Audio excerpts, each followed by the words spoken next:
Yesterday was so nice because I got away from all my screens and even all these podcasts, all this kind of world of obsessing about this kind of the current events, whether it be from the thing that happened in 2020 and then just the constant kind of barrage of the us versus them kind of constant divisiveness that's being spread.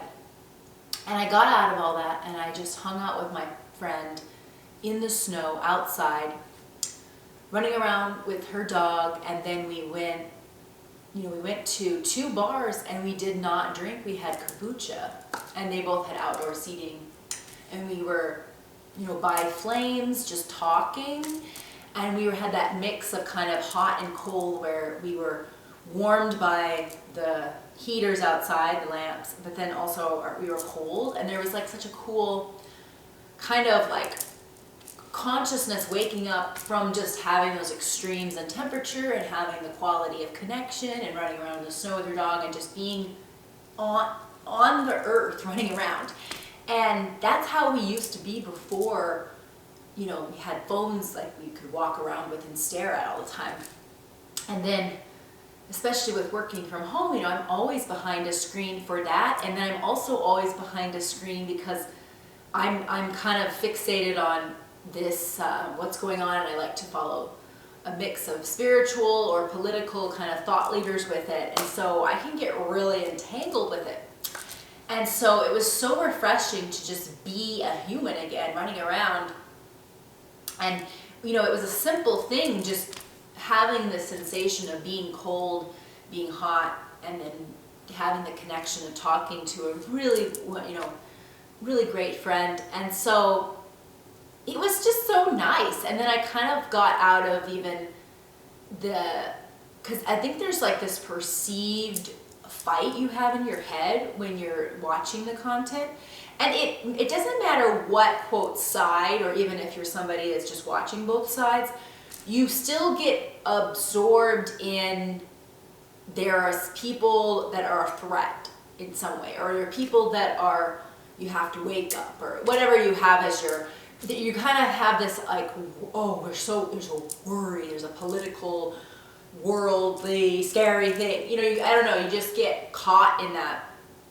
And I'm not saying that it's good to bury your head in the sand and be in denial, because again, that's another form of coping that is not the best. But it was nice to just remind myself of the joy of being away from screens. It sounds so simple, but it's just, I was so lightened from it, because I was even scared to hang out with my friend, because I was starting to think that, because I shared the Jason Christoff podcast on my social media, which I don't normally do, but since I've been making these videos, it's like because I've been expressing myself every day, I've gotten more confident in sharing content that has empowered me in this. And Jason Christoff's podcast has really done that for me, because Jason Christoff really gets into self-sabotage in a new point of view that I hadn't heard. And so I shared it with that perspective, as I shared it with, my caption was, this has really made me think differently about self-sabotage and hacking the subconscious mind. And I hope he's wrong. And this is how I framed it. I said, I hope he's wrong about what he predicts about the events going on right now, but it's still worth consideration and analysis. So I padded, because see, he's definitely like a truther. And so, but I really do believe that, like, he has changed my view on how self-sabotage and subconscious mind works, and then he does pair it into the overarching theme of watch how the elite is actually has a weaponized campaign with varying poisons, whether it's alcohol, coffee, certain medicines, subconscious programming that he has a whole gamut of that. Anyway, I shared that, and I was paranoid, thinking that, like, I honestly thought my friends are probably talking about me amongst themselves, and they're probably going to hate me now, because and then again you have to realize that people are not thinking about you as much as you think they are. They're thinking about themselves. And also, if they like you, they're not going to be thinking, oh, she's evil. They're going to read that caption and think, oh, cool. But they're not going, they might not even click the link. They might not even get that. I mean, you know what I mean? It's kind of this thing that maybe you're programmed, again, by the media for this too, that if you dare speak any nuance of like, oh, maybe we could consider and analyze this opinion, and you get like scared that you're going to be exiled or reprimanded from the group.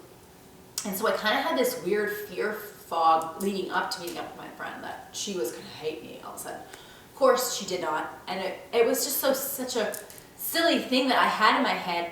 And the other thing I realized is she is completely, she is very conscientious about masks and very vaccine ready. And while my perspective on this is different than hers, when I hear her perspective, I completely empathize and I understand. And then, I really don't have this like I have to convert her or anything. I truly think I understand why she thinks that. I don't know, there's something where you kind of you realize that, again, you don't know who's right. We don't know who's right. And even though I'm having this kind of like worry about dystopia, have I been programmed by that? Because I've always been a fan of dystopian novels. Like I read Brave New World when I was 15. I read 1984, I read all Ayn Rand books. I was like really reading dystopia all through high school and college. So, and then I took a dystopia class in college and was like, give me more. So, and I already kind of having that context, reading into events in a particular lens, absolutely. I am just as limited by a lens and a fear, just as people are also.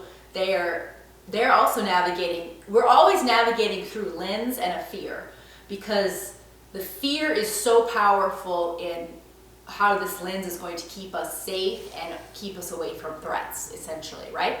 And so the current belief system that the media perpetrates, that is this kind of, here are the enemies, and here is this scary, overreaching disease that you've got to lock up your business and stay inside, all of these things. So that tells you, like, here's the threat, here are the people to be afraid of, and here's the fear. But I'm just as much like led by a fear I'm also led by a different fear, which is kind of the whole NWO, are we using this to infiltrate a control grid that's even scarier than before, and is our financial system going to collapse as a result? And are we going to be gradually led into a scarier dystopian reality, but we won't, but the even more frightening thing is we won't know it. So see, I have a fear-based thing. And in some ways I was realizing that the people who are excited for this to end, the pandemic to end, and to get the vaccines, I think they're actually almost higher vibe, because they're like, well, this has an end in sight and I'm excited, and then once I have this, I'll be fine.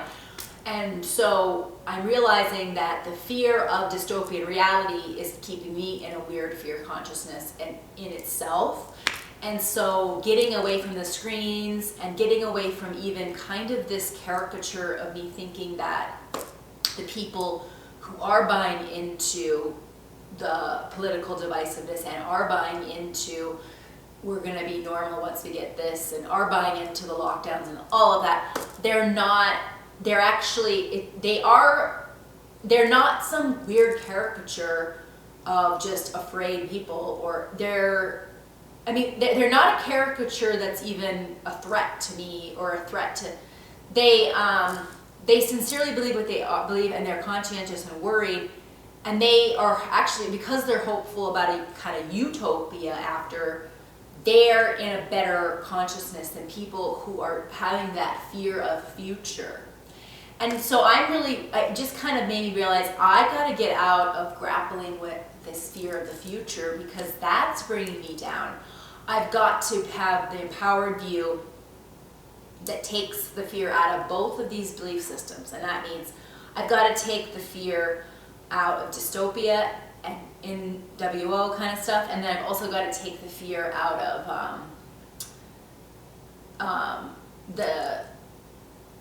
don't want to be living in the like everywhere I go, you know what's out to get me, and I'm going to, you know, be infected, right?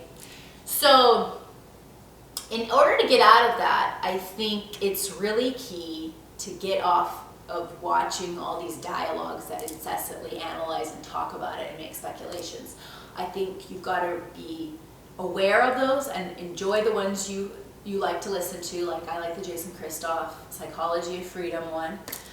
I also like Dave Rubin and Scott Adams. Now Scott Adams is not really in the dystopia land. He's actually upbeat, but he observes cognitive dissonance in other areas. But anyway, I thought, okay, I'm getting out of these dialogues. These aren't even people that exist in my world. Now I'm with a person that exists in my world, such a wonderful quality friend, absolutely love her. And then I'm away from this kind of idea of what these people do. These, you know, this kind of obsession with labeling and mischaracterizing and then arguing with that mischaracterization. And I kind of remembered, okay, I've got to get out of the fear state both ways. How do I do that? Well, I've got to take radical action. I've got to stay in my empowering habits. And my empowering habits are I'm trying to make a video every day. And then I'm also writing every day. So these are getting me in touch with my self-expression, my creative expression, which is really important to me. And then I'm also active, and then I have my workout routines with gyrotonic Pilates, kind of posture work, that kind of stuff.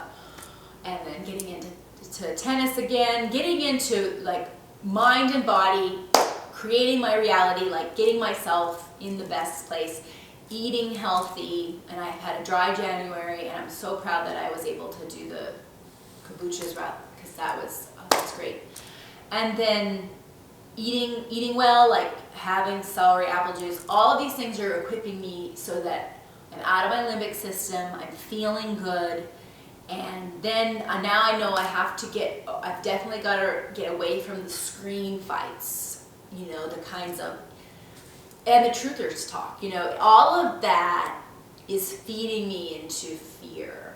And so what can I do to keep myself elevated? And what can I do to always keep in the perspective of understanding where all perspectives are coming from? Because when you can step into somebody else's shoes and understand why they are worried about these factors, but then also step into your own and think, well, I know why I'm worried about these factors, and then yet still step into a third person and think I can understand why they're afraid based on these factors. Like that ability to empathize and understand that belief systems, you can step into all of them and understand all of them, but if you detach from a belief system and think I have a lot more power to control my reality than all of these belief systems might tell me that X could be happening and X is happening and these people are bad and this could be happening, and get out of all that and have the empowerment to realize we are creating reality in real time,